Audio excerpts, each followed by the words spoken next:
கவனி, இந்த வர்க்க எண்கள்ல 1 ஸ்கொயர் ஈஸியா எழுதிடுவேன். 1 2 ஸ்கொயர் 4 3 ஸ்கொயர் 9 4 ஸ்கொயர்னா 4 16 5 ஸ்கொயர்னா 5 25 6 ஸ்கொயர்னா 6 36 7 ஸ்கொயர்னா 7 49 8 ஸ்கொயர்னா 8 64 9 ஸ்கொயர்னா 9 81 10 ஸ்கொயர்னா 10 100 இதை எழுதிடுவேன். இப்போ இந்த 11 ஸ்கொயர்ல இருந்து நம்ம எப்படி ஈஸியா எழுதலாம் அப்படின்றத பாருங்க. கவனி, 11 ஸ்கொயர்னா என்ன அர்த்தம்? 11 பெருக்கல் 11. நான் ஏற்கனவே சொல்லியிருக்கேன். இந்த ஒன்றாம் ஸ்தானம் இருக்குல்ல, ஒன்னையும் கூட்டினா ஒன்னையும் பெருக்கினா என்னது? 1. ஒன்னையும் பெருக்கி எழுதுற மாதிரியே அதே ஸ்தானத்தை ஒன்னையும் கூட்டி எழுது 1. அடுத்தது இந்த 10ஆம் ஸ்தானம் இருக்குல்ல, அதை பெருக்கி எழுது ஓரோல் 1. இப்போ கவனி, 12 ஸ்கொயர்னா என்ன அர்த்தம்? 12 பெருக்கல் 12. 2 2 4 மறுபடியும் 2 கூட்டல் 2 4 ஓரோல் 1. 13 பெருக்கல் 13 9 3 கூட்டினா 6 ஓரோல் 1. 14 ஸ்கொயர்னா 14 பெருக்கல் 14 நன்னாங்கு 16 4 கூட்டினா 8.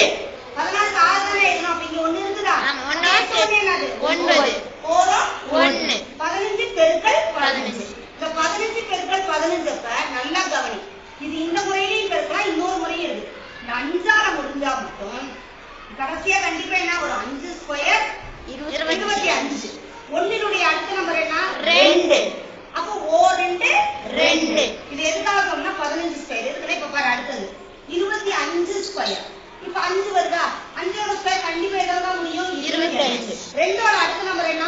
3. 2 6. 5க்கு மட்டும் அந்த முறையை பயன்படுத்தலாம். கொஞ்சம் எல்லா நம்பருக்கும் போடலாம். இல்ல இதே முறையை நீ பயன்படுத்துறதுனால பயன்படுத்திக்கோ, ஒன்றும் தப்பு கிடையாது. பாரு, 5 25 மிச்சம் 2 5 5 கூட்டினா 10 10 12 12க்கு 2 மிச்சம் 1 1 2. அதே மாதிரி 6 16 பெருக்கல் 16 6 6 36 மிச்சம் 3 6 6 கூட்டினா 12 12 3 15 மீதி 1 ஓரோல் 1 1 கூட்டினா 2. அடுத்தது 17 பெருக்கல் 17 7 49 மிச்சம் 4 7 7 கூட்டினா 14 14 18 மிச்சம் 1 ஓரோல் 1 2.